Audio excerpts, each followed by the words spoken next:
Radical. With Review Tech USA bowing out of doing gaming news, who's going to be there for you to give you the gaming news you can or can't use in about 5-10 minutes? Well, probably a lot of people, but I'm throwing my radical hat in the ring here. I mean, it's not like I haven't done this before. I'm literally waiting on a Domino's pizza to show you how fucking easy this is, how easy Rich had it doing the gaming news. I'm going to do it in like 10 minutes or less. As again, I'm waiting on the Domino's pizza. First, you got to find a gaming news article. This one comes to us from BBC, which stands for Big Block.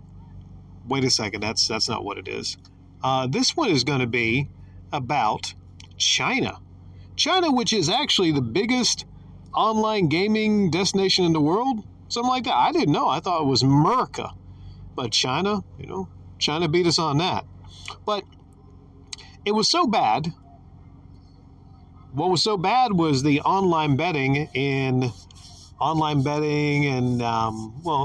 gambling or whatever you want to call it. Basically, all this shit with the microtransactions in video games. You think it's bad here in America? Well, a lot worse in China. Now, the NPPA, which stands for National Press and Publication Administration, said, online games must not offer rewards that entice people to excessively play and spend, including those for daily logins and topping up accounts with additional funds, said the regulator. Basically, this regulator wanted to step in a bit and curb and try to stop, especially little ones, playing these games and basically, getting on these games and spending a lot of money in these in-app purchases. Used to be video games, you'd buy a video game and then you'd go through the levels and you beat it. But then when you started to get into microtransactions, then that begat these loot boxes. And basically what essentially came down to gambling in video games. Well, some people feel differently about it. Some people have spent hundreds, if not thousands of dollars gambling on things like Call of Duty and the loot drops and all that kind of shit. I mean, my knowledge of that's kind of minimal because I've never done that stuff. I wouldn't be stupid enough to do that. Because, to me, paying money for the game itself should be more than enough. Should be, but, that's a bygone era. Right now, it's all about squeezing customers for the most money possible. And apparently this was really bad in China. What was also really bad was, the legislation was good. I read it, I was like, okay, that sounds pretty damn good.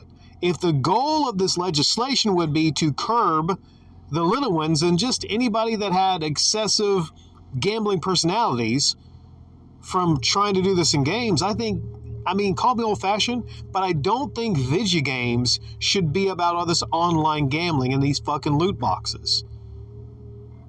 Well, that was a big hit to the gaming industry, and stocks weren't so good. So what happened was, this draft of legislation magically went poof, magically disappeared from the NPPA website. And because of that, stocks are going back up. They're rising back up. Because the idea is, it'd be too much of a blow to the economy. That tells you a lot. Tells you a whole lot about how big the economy is with all the gambling in these video games in China. That's terrible. Terrible. So it doesn't look like anything's actually going to change with all that because the economy is so linked in China with the game stuff. Well, my pizza's done. I probably could have done a lot better with this. Probably. But hell, I just wanted to show you all how fucking easy this whole gaming news article stuff is. Some people call it regurgitation. Some people call it something different. But the only reason I do it occasionally is it's fucking easy, and it's an easy upload. And, oh, man, stuffed crust pepperoni. I can already smell it. can already smell it.